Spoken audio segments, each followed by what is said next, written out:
Ganjar dirampas oleh Mega, maka ngambeklah Jokowi.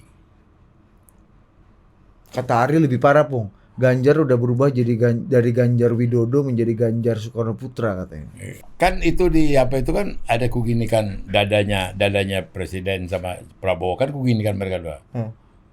Itu serius nggak kalian dua perbaikan ini? Kugituin. Itu yang kemudian dipukul Jokowi saya. Tangannya dimukul saya.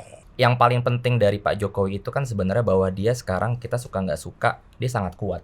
Gitu. Jadi yang dicari itu bukan restu Pak Jokowi menurut saya, tapi lebih kepada pegiat ekonomi, bisnis itu mereka melihat politik kan konsistensi. Nah, itu sebenarnya sedang dicoba oleh Pak Jokowi dengan pidato yang berapi-api, dengan usahanya dan sebagainya.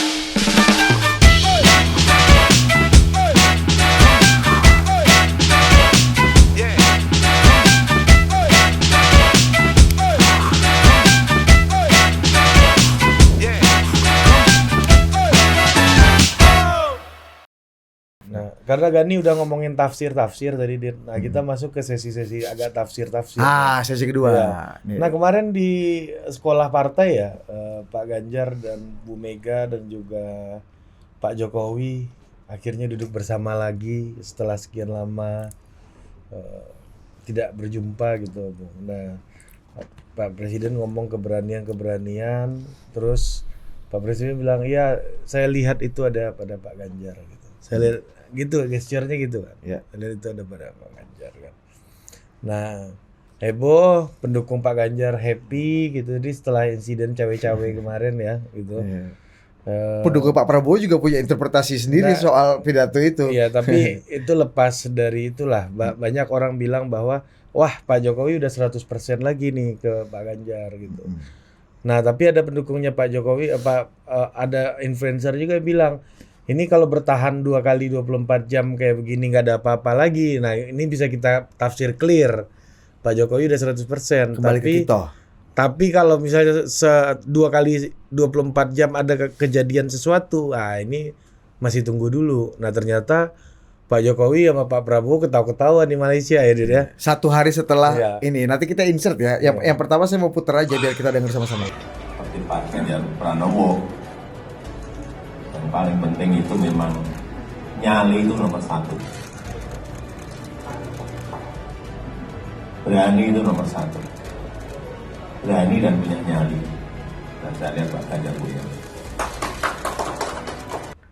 Berani itu nomor 1, nyali nomor 1, dan saya lihat Pak Ganjar punya. Tapi dia nggak lihat Pak Ganjar, Pak Jokowi. Iya. Lihatnya di situ Pak Ganjar ini. Video ini. Jadi ini harus ahli gestur yang ini ya. Kata Gani kan udah dikatakan, kurang apa? Enggak, tapi kan lagi-lagi politik Jawa ini kan, ya Pung. Politik simbol ini Pung. Gimana menurut Pung nih masalah menduanya Pak Jokowi ini? Masalahnya setelah muji Pak Ganjar, duduk bersama Bu Mega dan Pak Ganjar, besoknya sama Pak Bowo pergi keluar negeri bareng. Jadi gini, terus terang mendengar pertanyaan kalian itu aku sedih. Kenapa sedih? Kita pun sedih nanya ini. Bukan. Kenapa sedih? Karena pemahamannya saya lihat terlampau dangkal. Sebenarnya di antara mereka tidak ada masalah. Yang dulu mereka ini sekarang sudah dekat. Yang mereka dulu apa itu tidak ada masalah. Dalam totalitasnya antara Mega sama dengan Jokowi dan Ganjar nggak ada gitu loh. Kok bisa didramatisir kemudian ini sekarang kemudian menjadi berbaik, kemudian menjadi apa? Itu yang saya bilang terlampau ini. Perih hati Bu. Jadi apalagi dikatakan bahwa Ganjar dirampas oleh Mega, maka ngambeklah Jokowi. Kata Ari lebih parah Pung. Ganjar udah berubah dari Ganjar Widodo menjadi Ganjar Soekarno Putra katanya. Itu dia lah kayak dia. Enggak, kata Presiden benar. Apa? Saya bilang itu ke Pak Presiden. Apa? Ganjar Widodo udah berubah jadi Ganjar Soekarno Putra. Oh benar, lanjutkan itu analisisnya kata Pak Presiden gitu kan. Iya. Ngeri banget. Enggak, bukan itu kan multi tafsir itu, pemahaman yang begitu. Tapi kan benar kata Pak Presiden. Suka-suka lah itu. Bisa suka-suka lah itu. Tapi yang mau saya gambarkan bahwa dalam konteks hubungan Mega, Jokowi, dan kemudian Ganjar ini orang yang sekarang sedang diprotek oleh Mega dan oleh Jokowi untuk dipersiapkan menjadi pemimpin ke depan. Itu Diprotek dari apa, Bu? apa? Dari serangan luar, tafsiran dari Tafsir apa? Tapi justru menegasi. Bung, tapi justru kalau aku boleh berpendapat ya Bung, izin Bung. Boleh dong. Pak Jokowi dan Bu Mega berkolaborasi memprotek Pak Ganjar Iya, untuk menghadapi serangan-serangan tafsiran. Ya, itu maksudku. Tapi justru tafsiran lain itu muncul karena Pak Jokowi sendiri yang bilang ojo ke susu, nanti tak BCI satu-satu. Ya, Pada waktunya nanti aku akan memilih. Udah benar itu analisisnya katanya. Gitu kata waktu itu. Iya. Aku bilang langsung ke Pak Presiden waktu itu. Iya. Ganjar Widodo ke Ganjar Soekarno Putra itu. Iya. Udah benar kau itu. Katanya enggak gitu sih. Itu opung. Iya, iya. Nah, lantas? Ya oksimoron Opung bilang. Pak Jokowi sendiri yang membuat tafsir itu Iya. tidak memprotek Pak Ganjar gitu. Justru karena Pak Jokowi yang memberikan gestur yang dianggap ganda, itu yang membuat Pak Ganjar ditafsirkan tidak didukung Pak Jokowi. Ganda Ya karena Pak Jokowi ambigu. ambigu sama apa? dukungannya ke Ganjar itu ambigu, nggak hanya ke Ganjar tapi juga Opung ke ini Pak pura-pura Prabowo. dalam perahu nih. Dukungannya Pak Jokowi dilihatkan dalam komunikasi politiknya itu ke Pak Prabowo juga, nggak hanya ke Ganjar gitu. Lantas? Saya nggak lihat itu. Ah, Saya nggak lihat itu. nggak lihat Iya kan? gimana? Oh, Opung? Bukan jelas itu. dukungan itu boleh simpati, boleh mengapakan, tapi beda lah konotasi, persentase, kadarnya dengan dukungan ke Ganjar. Iya, maksudnya Beda. bener maksud. Tapi ngerti. kadarnya beda berarti ya. Iya, Berarti beda. ada tapi. Hah? Ada. Ya, diadakan lah. Ada. Iya, tapi apa maksud Pak Jokowi membuka ruang tafsir? Kan harusnya kata Opung tadi Mega dan Jokowi berkolaborasi memprotek Ganjar. Ganjar Iya. dari Lah. apa? Dari serang-serangan dan dari tafsir. Nah, Iya. tapi Pak Jokowi sendiri yang buka kunci pintu dibuka sedikit 30 derajat. Ya ngetes lah. Ngetes dong. Terus gimana? Ada serangan nggak? Ada goncangan nggak? Ya goncang Om. Ya dibuka. Itu nggak perlu dites Om. Dia pasti goncang. Enggak, itu kan ngetes itu. Test the water.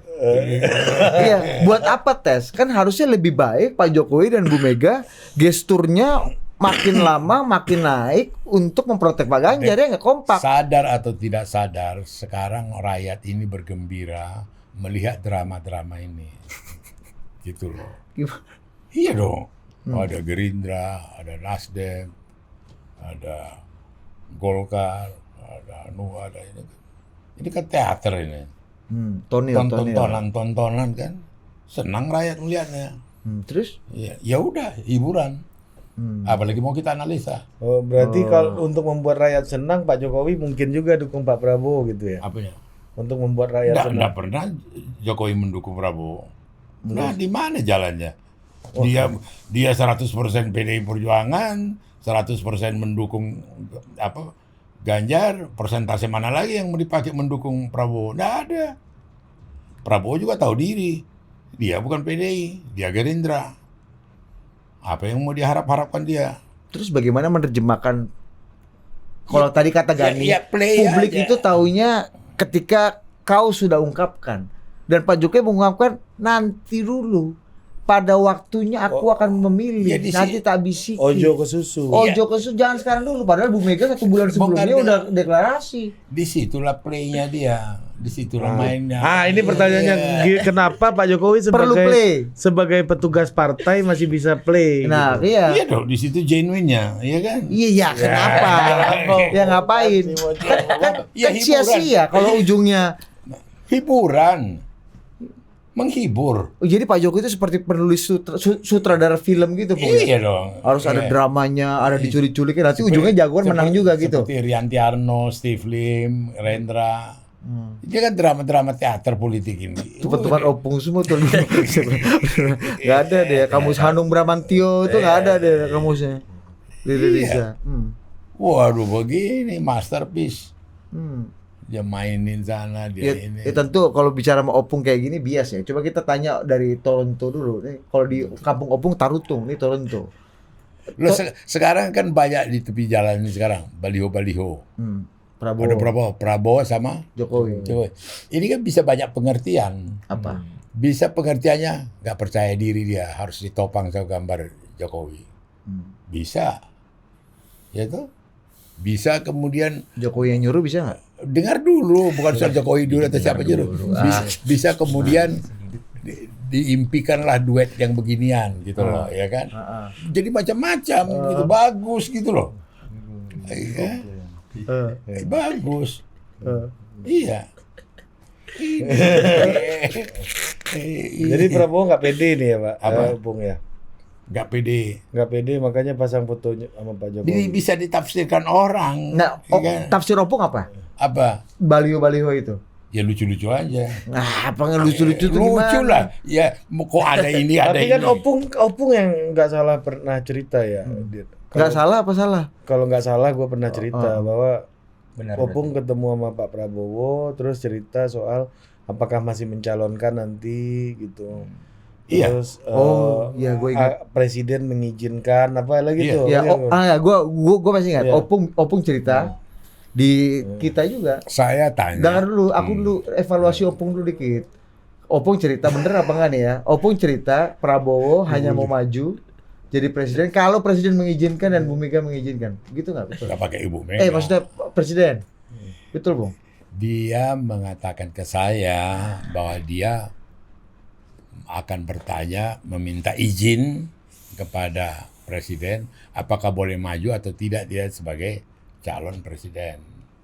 Gitu. Aku tanya, Jokowi, Mas, aku ketemu Prabowo.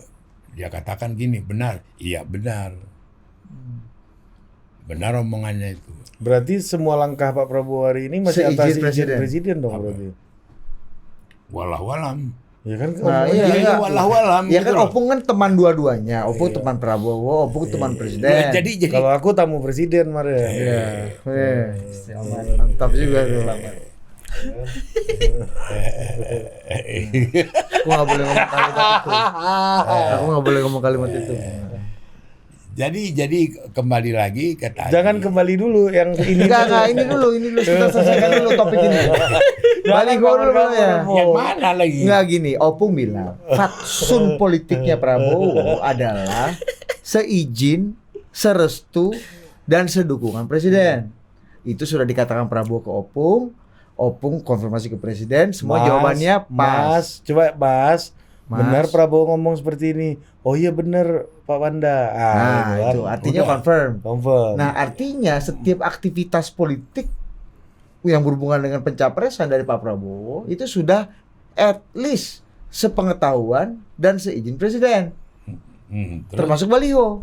Terus Apa maksudnya presiden mengizinkan dan mengetahui dan membiarkan Pak baliho Prabowo? itu udah dijawab Jokowi loh. Apa? Itu yang tahu itu Prabowo. Dia udah jawab loh waktu ditanya wartawan dia. Apakah sepengetahuan baliho itu? Kan udah dijawabnya. Apa? Ya itu yang tahu Prabowo gitu loh, bukan dia. Ya itu. Itu. nah terus Coba lu kasih tafsir dulu. Ya, apa yang ini terjadi. tafsir tentu saja tafsir sepihak ya. Iya kan? Ini versi Harmoko lah kalau di Orde Baru. Jadi Ya kan? jadi gini versi Harmoko.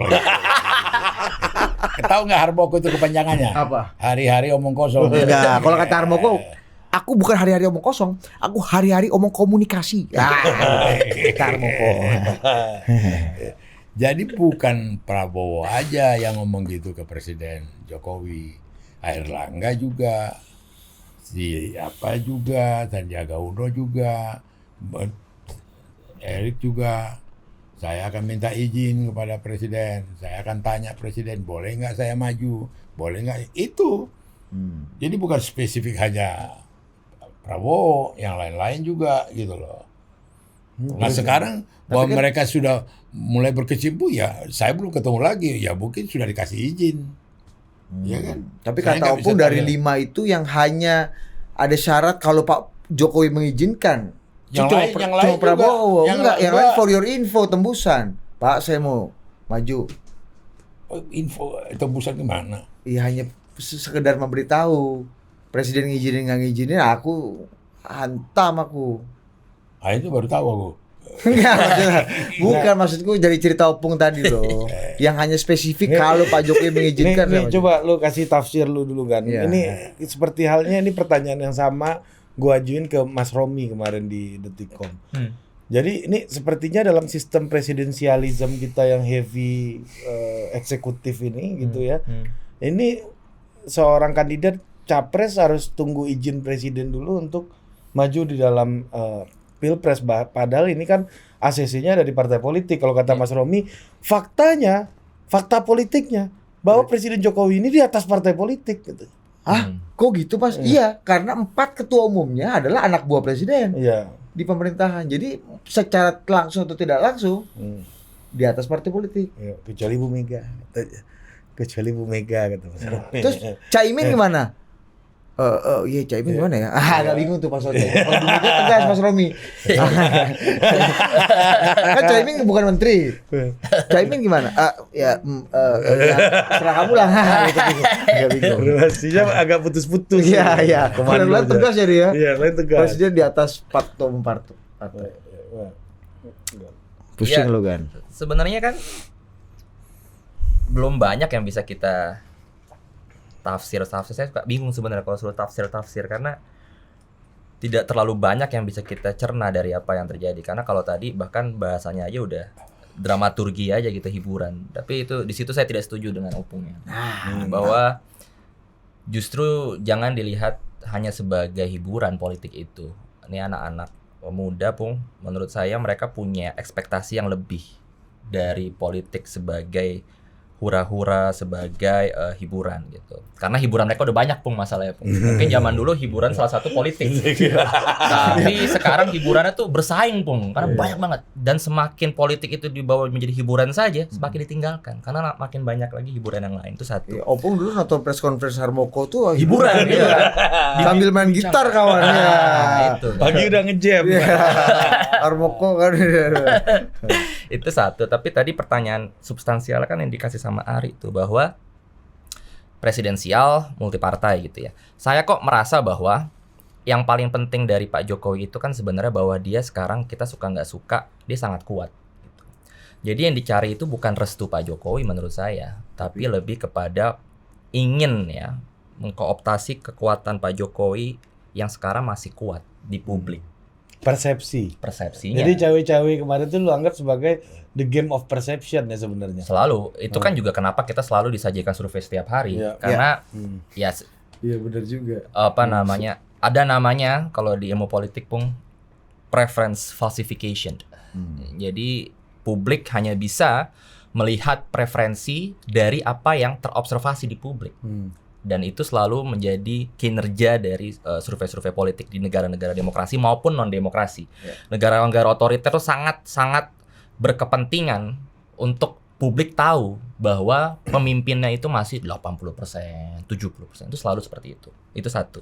Jadi menurut saya itu yang perlu kita gali, bahwa kepentingan partai politik itu adalah untuk menarik pemilih-pemilih Pak Jokowi untuk mengatakan saya paling Jokowi, untuk mengambil pilihan-pilihannya. Apalagi untuk partai-partai menengah dan kecil.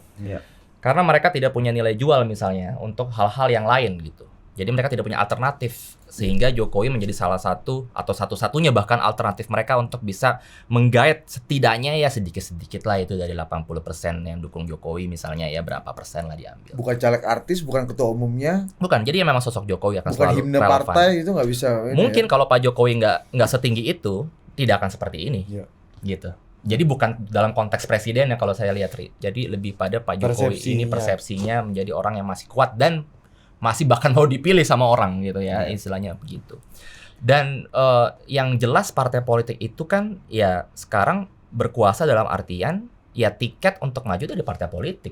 Itu suka nggak suka gitu ya, bahwa ya koalisi partai kenapa sekarang orang hangat-hangat selalu ngomongin itu kan karena ya mereka pegang kontrol gitu. Partai politik itu pegang kontrol dan mereka lah yang bisa mencalonkannya. Tetapi mencalonkan saja kan tidak cukup. Jadi ini ada dua dimensi yang kita perbincangkan. Karena persepsi partai di survei selalu terbawa.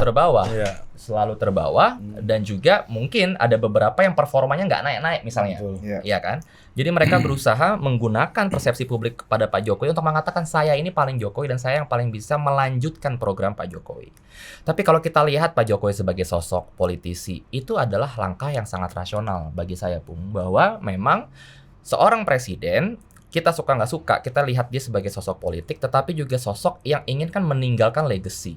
Semua pemimpin itu seperti itu. Setidaknya bahwa apa yang sudah dibangun ingin dilanjutkan. Dan cara satu-satunya adalah dengan memastikan yang melanjutkan itu adalah orang yang misalnya memiliki cara pandang atau setidaknya dia bisa yakinkan ke pendukung-pendukung yang lain, tenang guys. Ini nih berikutnya nih dia bisa lanjutin apa yang saya sudah lakukan. Jangan sampai Pak Presiden habis masa jabatan jadi penyakit kan, masuk istana aja udah nggak bisa dipalang-palangin sama orang-orang ini nanti kan. Iya, kalau ada bahasa orang ekonominya itu sebenarnya time inconsistency problem, ya kan?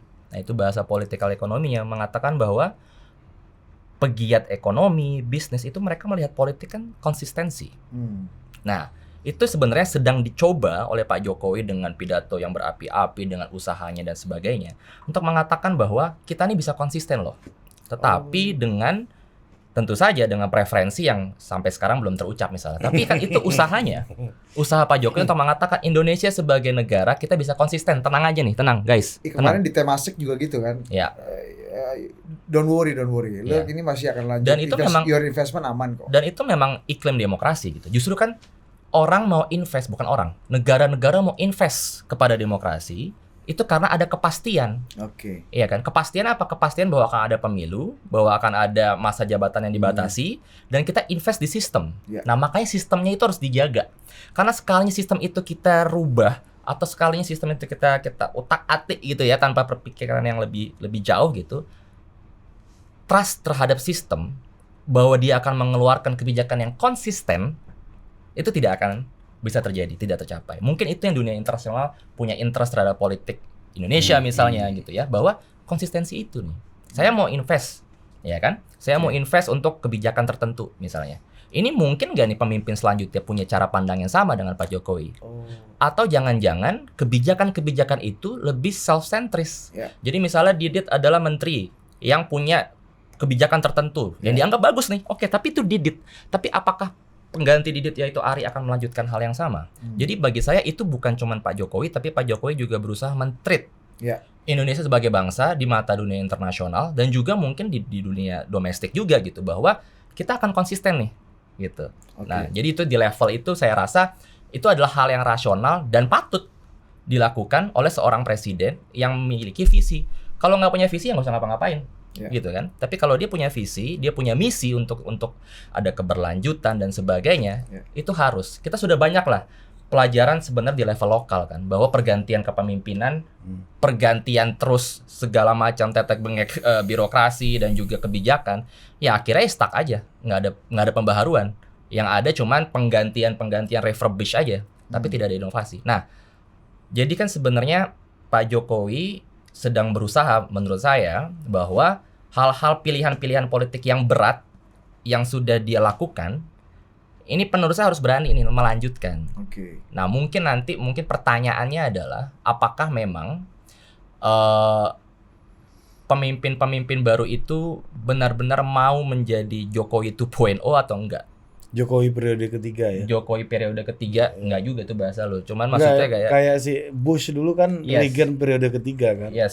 Dalam artian ya mau nggak mau kalau memang dianggap ini adalah genuine, bagus, dia pengen lanjutkan, tapi nanti pasti akan ada situasi lagi-lagi gitu mengatakan bahwa pemimpin itu kan selalu ingin ada sesuatu yang dibawa baru. Signature-nya apa nih? Novelty-nya. Nah, itu bagi saya juga sudah mulai nih. Publik sudah mulai melihat. Nih sebenarnya berlanjut. So what? Apalagi gitu. Karena ada kekurangan juga mungkin. Nah, itu sebenarnya publik lagi menunggu karena bagi saya akan ada titik di mana kejenuhan. Titik jenuh ini. Bahwa tadi ya kan hiburan terus nih. Mungkin ada titik jenuh yang mengatakan oke, so what? Iya. What's next? Dan partai kalau sekarang Anda bisa pahami bahwa partai mencoba untuk memiliki proximity yang dekat dengan presiden kan. Tapi ketika ada kejenuhan dan dia harus punya 1 titik 2 titik novelty tadi, signature baru, nah partai mulai akan punya jualan yang baru juga. Karena nanti kalau dia close range competition ya, satu saja pembeda itu akan signifikan. Iya kan? Kalau kita close range nanti, dan dia akan ada signifikan. Nah nanti itu game-nya nanti mungkin di tahap selanjutnya ketika tapi kan dalam pemilu kan pilpres selalu ada pembeda gitu kan. Misalnya SBY dulu orangnya lebih berjarak gitu, masuk ke Pak Jokowi yang menjadi antitesanya. berjarak apa? Yang lebih dalam artian lebih tidak seperti image-nya pinter gitu ya, image-nya pinter terus Image-nya Menara Gading lah Menara mungkin Gading gitu ya. Iya. Nah, sementara Pak Jokowi lebih merakyat gitu image-nya gitu ya, persepsinya. Tapi kan selalu dalam pergantian pemimpinan harus ada antitesa gitu. Apakah lu lihat misalnya Pak Ganjar nih apa novelty-nya yang akan ditawarkan antitesanya dari Pak Jokowi gitu misalnya. Atau Ganjar justru semakin lama pengen dibilang little Jokowi aja. Ya itu pertanyaan yang saya tidak bisa jawab tentu saja. Karena kan dari komunikasi Anda dengan Mas Ganjar belum bisa. Oh nggak bisa, nggak tahu juga, nggak ditanyakan juga kan pertanyaan itu. Karena tidak ada jawabannya. Kayaknya Anda lebih banyak ngomong di situ. Tapi suka ini iseng-iseng. Ya, apa lupa pertanyaan. Novelty. Nah, menurut gue nih ya, jujur kayaknya nih politik kita nih sudah sedikit naik 1 oktav dari apa yang Ari bilang. Karena tadi Ari bilang kan sosok. Setuju. Ini ganteng nih, ya kan? Ganteng, yang ini merakyat. Ya. Oke, itu diskusi yang oke gitu ya. Cuman kalau dari survei CSIS kan kemarin kita menemukan bahwa itu aja sudah berganti dari yang merakyat menjadi anti korupsi. Jujur ya. Itu ide. Anti korupsi itu udah bukan sosok, itu ide dan gagasan anti korupsi. Itu satu. Dan perdebatan publik bagusnya sekarang kan kita ngomongin akhirnya gara-gara ngomongin berlanjut ini kita mulai menyorot kebijakan kan akhirnya. IKN, mobil listrik. Bagi saya itu kita sudah berusaha setidaknya at least naik 1 oktav tuh. Rusia Ukraina kemarin. Jadi kita bukan tawarkan, kita uji kan. Pak, Rusia Ukraina gimana? Pak, IKN gimana? Minimal kita udah nggak ngomongin sosok nih. Nggak peduli banget dia ganteng atau jelek gitu misalkan, muda atau tua, peduli banget. Tapi kita mikirin bahwa misalnya IKN tuh gimana sih? Kayaknya nggak cocok dia. Tapi elit partai masih mikirin loh. Duetnya ini nasionalis religius Islam atau mungkin karena raja elektoralnya masih punya bayangan seperti bayangan lama. Raja elektoralnya kan ya 70-80% orang yang lulus SD misalnya. Maksimal SD. Nggak sampai SMP. Ini kan jadi kita nggak bisa campur adukan. Menurut saya ini ada level yang kita bicarakan tuh berbeda-beda. Tadi kan kita ngomongin pemilih level kritis elit. lah itu. Bukan juga, kita nggak ngomongin lagi perspektif pemilih tadi. Kita lagi ngomongin perspektif elit yang punya kepentingan kan. Dan bagaimana mereka bisa mengamankan kepentingan itu. Tapi ketika kita ngomongin soal kompetisi elektoral, bagaimana cara memenangkan elektoral itu, barulah kita ngomong dari perspektif publik. Disitulah kita lagi bicara soal voting behavior, iya kan? Mungkin pemilih-pemilih kritis itu sedikit lah, saya yakin juga masih sedikit sekali gitu. Tapi kalau kita lihat kemarin di survei CSIS yang memang hanya menyorot milenial dan generasi Z, saya sih punya optimisme di situ bahwa sebenarnya sedikit demi sedikit itu sudah matters. Dan salah satu yang sebenarnya tesis demokrasi paling konsisten, ya tentu saja ada banyak kritik, tapi salah satu yang paling konsisten kan adalah peningkatan kesejahteraan middle class gitu ya. Dia akan membawa perubahan politik. Itu yang masih saya berusaha mendukung tesis itu ya, bahwa ini nih perubahan middle class ini pasti akan berbeda. Jadi anak muda itu bedanya sekarang mungkin middle class-nya sudah lebih sejahtera dibanding middle class zaman-zaman dulu misalnya. Jadi ada peningkatan itu dan dia punya agensi yang bisa dimainkan di level politik ini. Dan kalau ditanya tadi, ini sebenarnya penguasa elektoralnya siapa kan begitu. Kan kita sebenarnya kalau dalam politik kita nyari median voternya nih siapa sebenarnya yang ada di tengah, karena kalau kita lihat voters kan sebenarnya di kurvanya seperti di tengah itu gemuknya di mana gitu ya.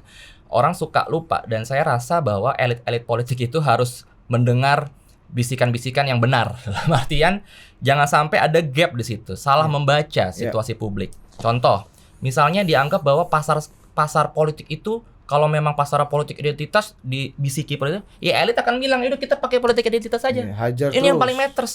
Mungkin jangan-jangan bukan itu. Mungkin jangan-jangan masalahnya adalah memang lapangan pekerjaan. Mungkin masalahnya di sini ternyata memang adalah ekspektasi pelayanan publik yang tidak ada. Nah, itu gunanya bagi saya bukan elit, tetapi pembisik elitnya. Iya. Kita suka lupa, mereka tuh punya peran loh. Karena decision maker itu belakangnya itu ada proses. Betul. Kenapa dia bisa sampai pada gagasan itu? Nah itu yang salah satu tulisan lo kan juga bilang kan bahwa anak muda sekarang tuh Gen Z milenial tuh gandrung akan konvensi. Ya. Ada open kalau di rumah makan tuh sekarang berlomba rumah makan itu bikin open kitchen Ya. supaya kita bisa lihat isi dapurnya gimana Ya. sehingga ketika dihidangkan kita tahu oh ini proses masaknya begini gitu. Ya. Nah dalam politik ini hura-hura yang tadi kata Opung itu bagian dari trying untuk mengajak orang atau membuka prosesnya sehingga ya transaksinya nggak hanya ditentukan di dalam ruang gelap gitu kan. Iya, dan ya namanya anak muda sekarang kita kan terbiasa dengan pilihan ya, yang begitu banyak gitu. Jadi politik juga harus mengikuti itu gitu, bahwa pilihan itu sudah natural menjadi hal yang menjadi bagian kehidupan kita sehari-hari. Kita nggak suka kan langsung dikasih nih. Memang itu natural aja gitu, hal yang natural bahwa kita maunya memilih karena di setiap hal yang kita lakukan setiap hari nonton kayaknya kita mesti milih sekarang, banyak pilihan-pilihan. Iya, Dan itu behavior memang behavior pemilih muda. Apalagi imajinasi politik juga udah beda. Saya salah satu orang yang mungkin pengen mengajak, ini perlu di riset nih, bahwa jangan-jangan memang ini yang berubah itu generasinya sebagai pemikiran politik. Dia bukan masalah muda tua. Iya. Jadi ketika kita ngomongin nih, sekarang Gen Z milenial itu bukan masalah muda tua, karena setiap generasi, setiap pemilu akan ada pemilih muda, itu udah pasti. Iya. Tapi generational change ini, kalau dia memang sebagai perubahan pemikiran politik, itu matters. Bahwa apa yang coba diajukan oleh kalangan-kalangan boomers, mungkin jangan-jangan outdated, cuma mereka nggak sadar aja. Ketika itu ada gap di situ, nah itulah bagi saya yang perlu dibaca oleh orang-orang pinter di belakang para elit ini untuk mengatakan sesuatu yang mendalam dan tepat sasaran begitu. Apa tuh kemarin tuh Din, Ganjar bikin konferensi buzzer apa lu bilang ke gua? Beritanya gue juga Iya, baca berita. sih. Gani yang tanya lu Mas Ganjar mau bikin buzzer conference ya? Oh iya, ini Ada beritanya coba. ada beritanya ya. Iya. Nah, kita gopung. Nah, Jadi tunggu, aku balik lagi ke awal. Boleh. Jadi Gani salah tafsir pengertian saya Salah mengenai pula hiburan. kau, Gan. Dengar dulu mengenai hiburan. Hmm. Itu bukan hiburan semata-mata hiburan begitu. Saya melihat satu anti klimaks, satu relax, satu apa, melihat itu satu peristiwa itu dari angle tersendiri. Ya. Dan itu jangan dianggap serius karena ini akan berubah-berubah, Ya. tidak konsisten. Maka itu kadang-kadang aku sering pakai kata lucu-lucu, kemudian hiburan, gitu. Hore-hore. Iya, itu jadi satu. Nah kemudian terlampau jauh kulihat kau memprediksi atau tadi menyoroti analisa dapur-dapur politik partai politik termasuk PD Perjuangan think tanknya itu tidak seperti yang kita harapkan dalam kualitas ini ya think tanknya ya iya iya. ya pemikir seperti di PD Perjuangan itu ada mega institut ya kemudian ada sekolah partai ada apa ya saya tahu di partai-partai lain tuh. Kalau misalnya think tanknya itu betul-betul berkualitas dan memang genuine, itu kelihatan dari outputnya, Ya, betul. gitu loh.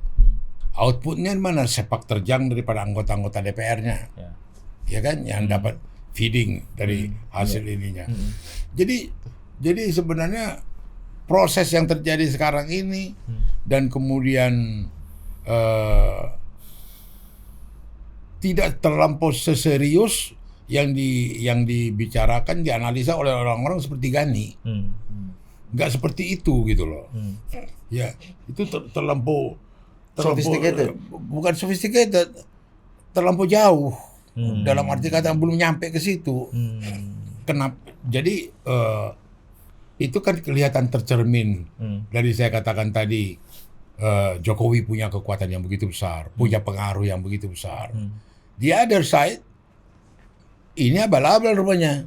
Apanya? Yang lainnya ini yang dapat pengaruhnya itu, gitu loh. Loh, enggak. Tapi berarti bener dong, kan tadi saya katakan justru bahkan asupannya belum berkualitas nih, makanya outputnya juga belum berkualitas tuh. Iya. Jadi saya terus terang lihat kenapa saya bilang dagelan, kemudian saya bilang lucu-lucu, kenapa saya lihat ini, karena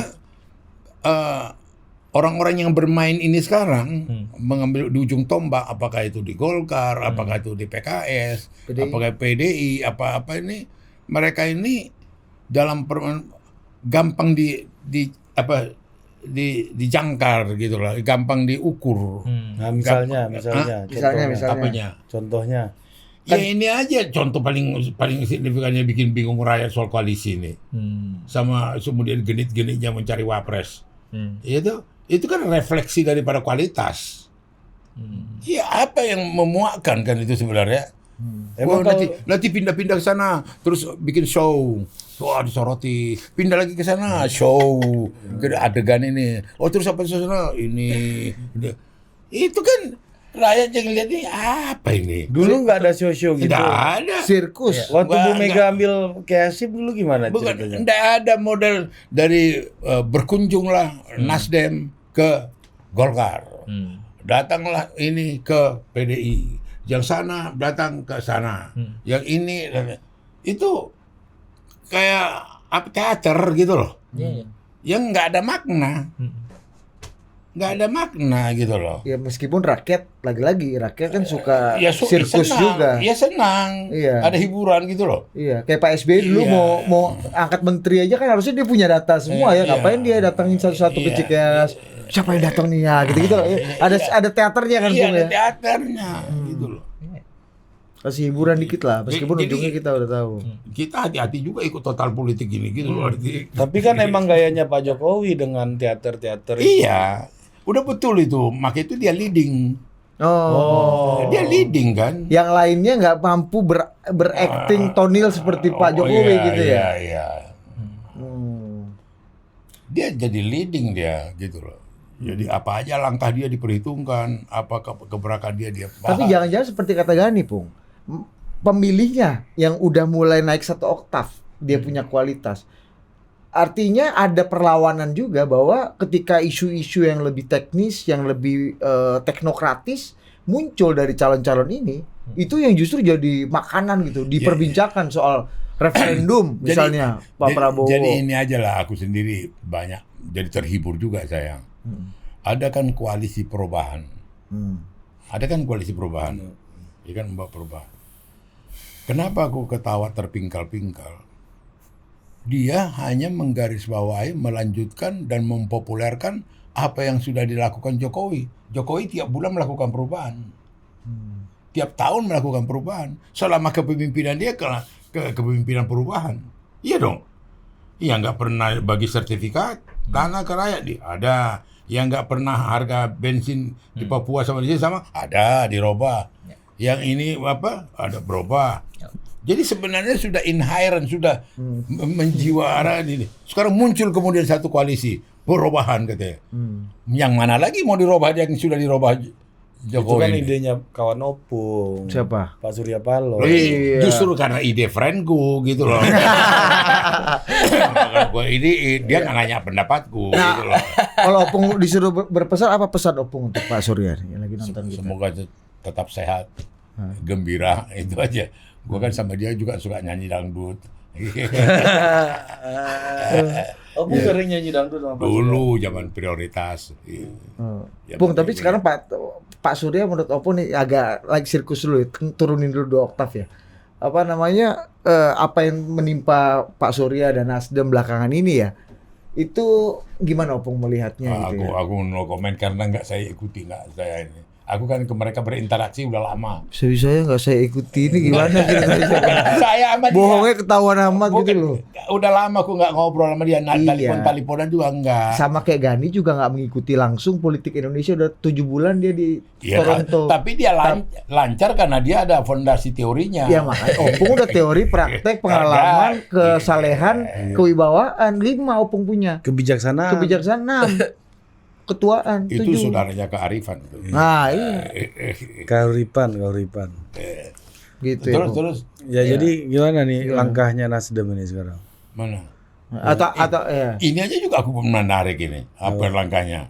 Apa? Artinya menarik dari awal aja waktu mengangkat Anies itu kan bukan main. Nah ini sekarang apakah dia bisa mengapakan Demokrat sama PKS juga? Oke. Nah, Opung, ini kan misalnya kita anggap Nasdem ini udah berseberangan dengan Pak Jokowi, anggaplah begitu ya. Seperti halnya persepsi publik kayak gitu. Ada nggak sih Opung mendengar bagaimana orang berhasil memperbaiki hubungannya sama Pak Jokowi? Gitu. Oh. Ya sudah rusak jadi diperbaiki lagi gitu. Misalnya, kalau dianggap Pak Prabowo itu tadinya tidak baik dengan Pak Jokowi, kemudian menjadi orang yang jadi sangat loyal dan dipercaya sama Pak Jokowi, luar biasa sampai sekarang. Gimana? Apa momentum ini? Jawabannya sederhana. Jangan sederhana dipikir. Tergantung maunya Jokowi. Oh. Kalau mau Jokowi baik-baik ya jadi. Kalau Jokowi nggak mau ya nggak jadi. Nah, untuk memperbaiki hubungan Pak Surya dengan Pak Jokowi ini maunya Jokowi menurut Opung apa? Oh, siapa maunya Jokowi? Wah itu yang sulit nanyanya.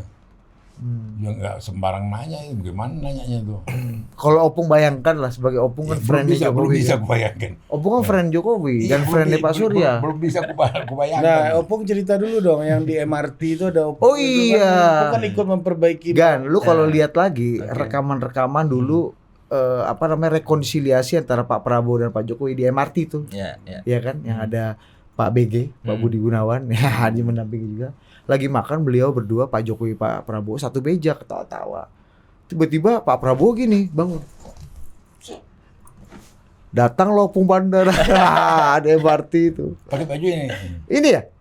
Baju ini ya? Div nanti lu cari videonya ya di insert ya. Opung Bandara. Putih bajunya. Enggak ini. Ini ya? Nah cerita dulu, kasih cerita. Apa cerita tuh? Iya kebetulan aja. Ya. Aduh. Mana ada kebetulan sampai situ. Opung nih udah mau kesal, udah hampir 80. Kasih dulu cerita. Jangan jadi pemain Bu- lagi lah, udah. Bukan pemain. Kasih aja kebijaksanaan buat adik-adik ini, cucu-cucu ini. Bukan pemain. Ya apa ngasih hikmah aja. Iya. Spill lah. Yes. Kan itu di apa itu kan ada kuginikan dadanya presiden sama Prabowo kan kuginikan mereka dua. Itu serius nggak kalian dua perbaikan ini? Kugituin. Itu yang kemudian dipukul Jokowi saya. Tangannya dimukul saya. Dia kan diginikan dia. Opung dipukul pas pampres Pak Jokowi? Dia Jokowi. Jokowi. Langsung dia ginikan sama saya. Karena aku waktu itu sambil kutunjuk dadanya sama dadanya kalian dua betul-betul baikan nggak ini? Bilang gitu. Itu aja. Tapi ceritanya Opung bisa ada di situ dan akhirnya makan semeja sama Presiden Jokowi dan Pak Prabowo itu gimana?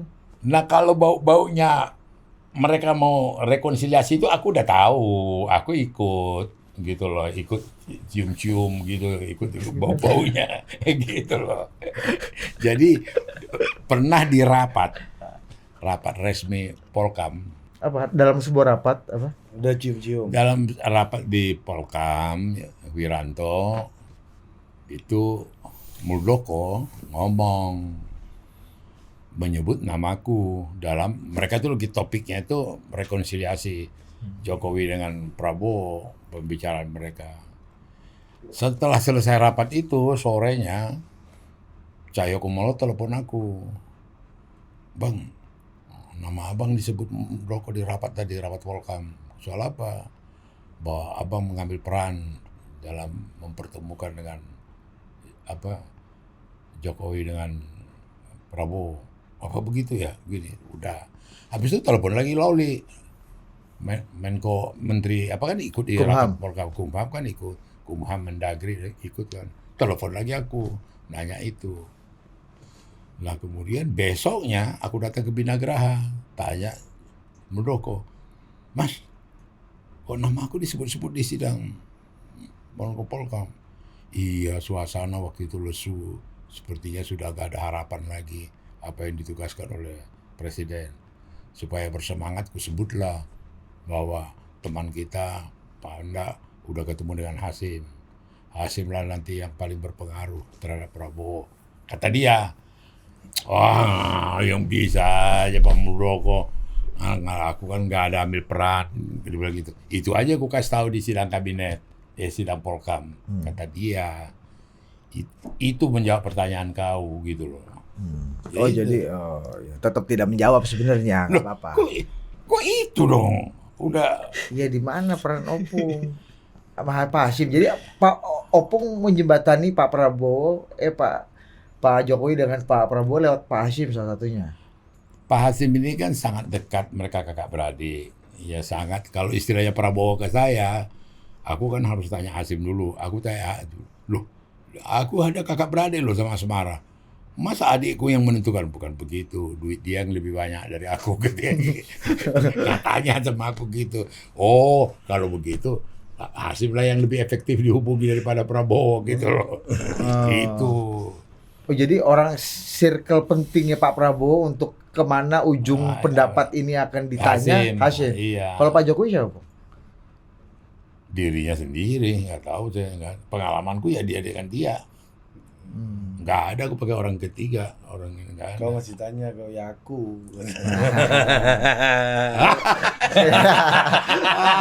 Bingung loh dia. Masih tanya kau ya aku lah. Ya bingung dia Dia kan. udah turun 2 oktav nih ya. Kau ini kata. Apa kalau nada tuh yang minus itu apa? Apa nggak tahu. Ya itulah. Gue jelek suara gue. Itu ceritanya. Kalau Pak Bu Mega siapa Pung? Jadi Pak tadi itu kan dia tinggalkan makan segala macam. Iya, lihat nanti kita insert itu ada wajah Opung. Nah, di Jalannya situ aja apa- gini. Obrolan apa mereka? Apa Pung? Jalan apa? Jadi waktu ngobrol pertama waktu itu ya saya pikir seluruh bangsa Indonesia, seluruh rakyat Indonesia bergembira dengan pertemuan ini. Aku bilang ke Prabowo. Nah, terus mungkin Prabowo tidak mengetahui hubunganku dengan Jokowi begitu dekat atau begitu akrab. Sini bang, aku kenalkan, aku akan kita salaman ke presiden dulu. Dia pakai istilah, aku kenalkan dulu ke presiden. Gitu kan. Siapa yang ngomong gitu? Prabowo, Aduh, gitu. salah. Terus itu disuruh aku salaman sama Jokowi, terus salaman. Terus aku bilang ke Jokowi, Mas, dia katanya mau memperkenalkan, dia nggak tahu kita sohib lama. Aku bilang begitu, sohib lama. Terus bagaimana kalian dua? Kutunjuklah dadanya masing-masing. Gimana kalian dua? Udah baikan betul nggak? Itu langsung Jokowi pukul aku. Bisa aja ini gitu loh. Itu. Emang mereka nggak baikan, Bang? Apa ya? Pak Prabowo sama Pak Jokowi waktu itu sebelumnya. Ya pokoknya kan aku menggarisbawahi aja. Aku kan menggarisbawahi. Misalnya Hah? kalau nantinya Hanya betul bisa. asumsi orang bahwa ternyata sebenarnya Pak Jokowi itu lebih sur mendukung Pak Prabowo. Daripada Ganjar, BG, Bung Ganjar. Opung merasa punya kontribusi nggak dalam mencetak dan mengembangbiakan perasaan cinta itu? Ya kan Opung mak comblangnya. Iya. enggak. Opung kan McLaren-nya. Iya. Bukan enggak kejadian itu. Oh nggak Oh, kan? nggak jadi. Ya, itu kalau ya namanya juga harus yakin. Jadi kalau orang Belanda bilang onmogelijk, Apa tuh artinya, Bang? enggak mungkin.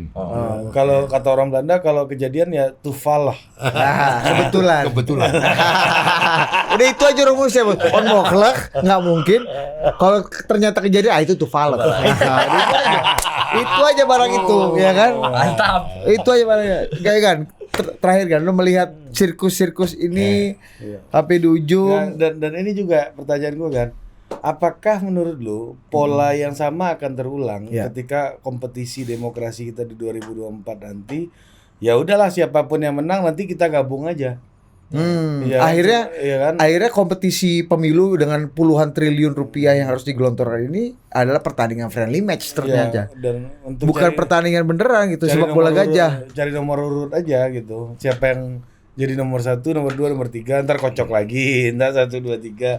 Kayak dulu waktu SD gua, kalau pemilihan ketua kelas gitu bro, yang nomor 1 jadi ketua kelas, yang nomor 2 jadi wakil, nomor 3 Itu absensi aja ya. Ya, yang kalau voting, Oh, voting. ya suara terbanyak Oh, iya, jadi iya, iya. ketua kelas, kedua jadi wakil, ketiga jadi sekretaris, keempat jadi bendara bro, jadi semua dapat.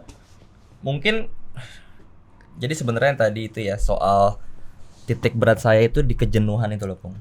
Bahwa perspektif yang saya bilang soal hiburan dan kejenuhan itu dari perspektif pemilih gitu. Pemilih melihat, mungkin buat elit itu hiburan, tetapi mungkin buat voters belum tentu.